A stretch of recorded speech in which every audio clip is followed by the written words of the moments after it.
The movie opens with a vivid depiction of a catastrophic event that shakes the very foundations of Korea. One day, peace is shattered by a massive earthquake, its force so immense that apartment buildings across the city begin to collapse in a domino effect of destruction. Amidst this chaos, we meet Min Sung, who awakens in his apartment disoriented. Venturing to his balcony, he is confronted with a harrowing sight. His apartment complex stands as the lone survivor in a desolate sea of rubble and ruin. Descending to the ground level, Min Sung finds himself amidst a group of dazed residents. They gather, poring over the building's management guide, searching for a way to restore some sense of order. The task ahead is daunting. Getting the generator running will be a time-consuming endeavor. Min Sung, grappling with the situation, returns to his apartment, arms filled with whatever supplies he could gather. Together with his wife, Myung-hwa, they begin the painstaking process of rationing their food. Myung-hwa proposes that they should leave and seek refuge at her father's home. However, Min Sung, wary of the lurking dangers in the devastated city, argues against it. As the hours turn into days, the reality of their situation becomes starkly apparent. Survivors from the neighboring buildings, their homes obliterated, start converging on the only remaining complex in a desperate search for shelter. In an emotional evening scene, a mother and her child knock on Min Sung's door, pleading for help. The mother, grateful for Min Sung's response, even offers to pay for their shelter. Min Sung hesitates, torn by the situation, but Myung-hwa, upon hearing their plight, immediately extends an invitation to stay. The following morning, Min Sung finds himself at the reception area, where a makeshift market has sprung up. Here, traditional currency has lost its value, and trade is now based on essentials: gas, water, and lighters. Another survivor exchanges batteries for goods. Min Sung, understanding the new economy, reluctantly trades his watch for supplies. As he makes his way back to his apartment, he observes the corridors now teeming with outsiders. The atmosphere is tense, with frequent disputes erupting over supplies. Back in the apartment, Myung-hwa engages the child in a lesson on using a walkie-talkie. Min Sung, returning from his ordeal, retreats to the bedroom, seeking a moment of solitude. Myung-hwa joins him and discovers the can of peaches. Eager to share this rare find with their guests, she is stopped by Min Sung. He argues that they deserve a small luxury, just for themselves. The couple begins to savor the peaches, a brief respite in their grim reality. However, their moment of indulgence is interrupted by the mother, who approaches them with a question. Faced with no other option, Min Sung and Myung-hwa share their precious treat with their guests, a deep reminder of the human spirit's resilience and compassion amidst adversity. As time progresses, the aftermath of the earthquake continues to challenge the survivors. The weather turns colder, and more people displaced from their destroyed homes arrive at the only standing apartment complex. Min Sung, initially sympathetic, starts to feel overwhelmed and irritated, believing the newcomers are taking advantage of their hospitality. One day, the tension escalates when a fight breaks out among the residents. Myung-hwa, a nurse by profession, rushes to aid an injured man. Amidst this chaos, a fire erupts from behind a door, engulfing an apartment in flames. The residents, in a panic, scramble away from the fire. In a heroic effort, Young Tak bravely attempts to stop the fire with an extinguisher, but it proves insufficient. Without hesitation, he fetches the emergency hose and hands it to Min Sung. Min Sung, struggling to control the powerful hose, watches as Young Tak takes over, skillfully dousing the flames and bringing the fire under control. The residents, witnessing his bravery, express their gratitude and admiration. Following this incident, a crucial meeting is called, exclusively for the building's original residents. Jumae tries to maintain order, but tensions rise as they debate the fate of the outsiders. Myung-hwa suggests finding a way to coexist, but her proposal faces opposition. Many residents, including Geome, resent the newcomers for their previous attitudes towards them as middle-class citizens. With supplies dwindling, the residents feel further strained. Min Sung, a public servant, is asked for his input. He suggests the need for organized leadership to navigate through the crisis. Young Tak, admired for his recent heroism, is nominated and unanimously elected as the leader. A crucial decision looms over the group, whether to expel the outsiders. They decide to vote anonymously, using a system where each person places a white or black stone in a boot. The final tally reveals the majority favor expelling the outsiders, but a careful plan must be formulated. That evening, Myung-hwa questions Min Sung about his vote. He evades the question, lost in thought as the kid requests Myung-hwa's help. Alone, Min Sung reflects on his harrowing experience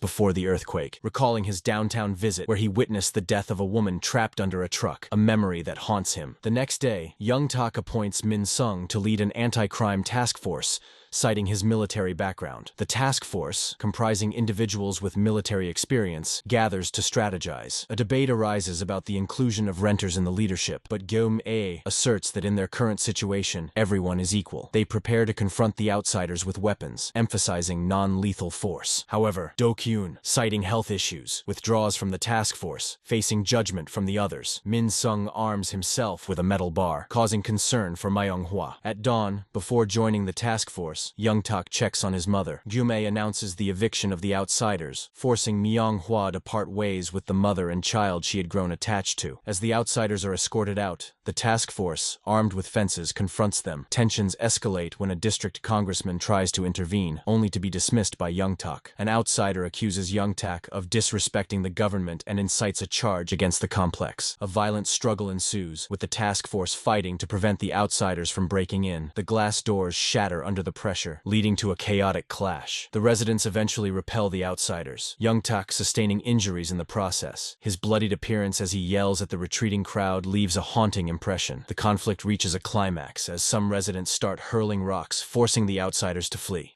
Soon after, the residents of the surviving apartment complex band together to repair damages and fortify their living space. They build a gate around the complex to safeguard their territory and establish a set of rules under Guillaume's leadership. These rules stipulate that only residents may live there, restricting unauthorized entry and exit to avoid external threats. To manage the limited resources, rations are distributed based on individual contributions, ensuring everyone contributes to the community's survival. Personal hygiene becomes a challenge due to the water scarcity, leading them to dispose of waste in bags and throw it into a designated hole. Several task forces are formed for efficient organization. The anti-crime force, open to men over 16, is responsible for patrols and maintaining order. The rations force oversees fair distribution of supplies, while the maintenance force handles repairs. A medical force is established to attend to injuries. This new system brings a sense of unity and purpose to the residents, who take pride in improving their living space. However, as the scarcity of supplies becomes a pressing issue, Min Sung and a group of men venture into the city ruins to scavenge for food. Despite the risks, they return with some food. One night, as they watch another explosion in the distance, Min Sung expresses hope that their suffering will eventually be rewarded. He confides in Young-tak about Myung-hwa's miscarriage the previous year, shedding light on her protective nature towards the child. Back at the complex, Myung-hwa is surprised to see the child on a neighboring balcony. She communicates with him through walkie-talkies and learns that Do Kyun is sheltering him and his mother. Meanwhile, the scavenging team discovers a tunnel leading to a new area with a grocery store. The owner, armed and protective of his supplies, confronts them. In a tense altercation, Min Sung incapacitates the owner, but not before one of their members is shot. The team then raids the store, taking not only the food, but also the dogs. The residents then hold a New Year's celebration, during which a former resident, Hye-won, returns. She shares her story of leaving the complex with her mother, after discovering her father's infidelity. Despite not remembering Young-tak, who lived next to her, she is warmly welcomed back. The celebration features a karaoke session powered by the generator. Young-tak, lost in thought, recalls his past as Sebeom, a taxi driver victimized by a scam. Before the earthquake, he had a violent encounter with the real Young-tak, resulting in Sebeom adopting his identity in the chaos of the disaster. Tensions rise among the residents over the distribution of rations, with accusations of unfairness and murder against the anti-crime force. Myung-hwa confronts Min Sung about his involvement in violence, expressing her disgust and urging him to stop participating in the scavenging missions. In a private gesture, she shares her extra supplies with Do Kyun to aid the hidden outsiders. Young-tak's interactions with Hee-won reveal his threatening manner,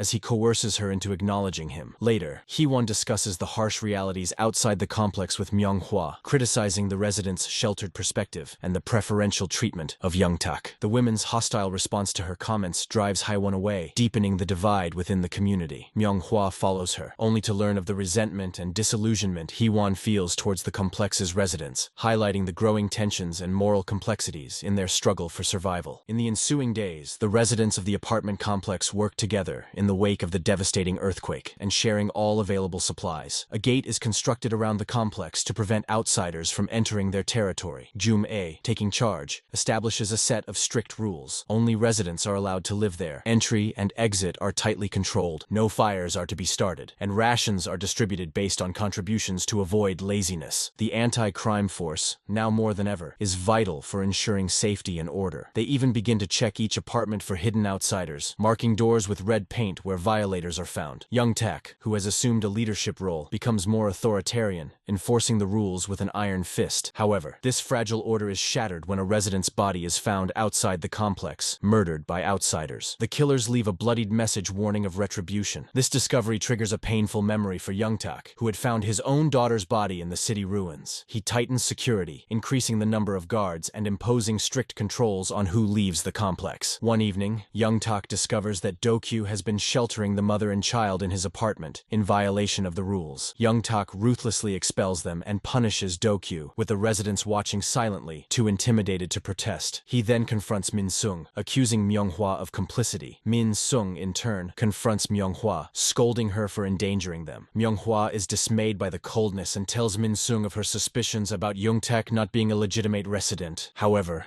lacking proof, Min Sung dismisses her claims. The situation in the complex deteriorates further. During a routine search for outsiders, Do-kyu, overcome with guilt and despair, tragically ends his own life, plunging from his balcony. His death leaves the residents in shock. In a twist of fate, a minor earthquake causes a nearby building to collapse, breaking a large water tank and providing the complex with a much-needed water supply. While the residents celebrate, Myung-hwa seeks out Haewon to learn more about Young Tak's true identity. Haewon and Myung-hwa's investigation leads them to Young Tak's apartment, where they find no incriminating evidence. However, a hidden washing machine reveals the shocking truth: the body of the real Young Tak. Meanwhile, Min Sung's group finds a food court, but accessing it requires navigating a tunnel filled with corpses. Min Sung bravely volunteers, eventually discovering a room full of food. The group's return to the complex is challenged by a fiery debris shower, resulting in the death of a team member. Gyume, devastated by her son's death, confronts Young Tak. Tensions escalate as Haewon reveals the real Young Tak's identity, causing panic and anger among the residents. Young Tak, now exposed and desperate, pushes Haewon into the waste hole. Min Sung, armed but hesitant, fails to stop Young Tak. The final moments of the movie are chaotic and violent. Outsiders breach the gate, seeking revenge. Young Tak, injured and desperate, retreats to his apartment, only to die as he reaches safety. The complex, once a refuge, becomes a site of looting and abandonment. Myung-hwa and Min Sung seek shelter in a destroyed church, where Min Sung dies of his injuries. Myung-hwa, heartbroken, is eventually found by a group of survivors near the station. She is welcomed with kindness and given food and shelter, showing that even in the darkest times, humanity can choose compassion and cooperation. The movie concludes on this note of hope, suggesting that amidst devastation and despair, there still exists the potential for a better, more humane world.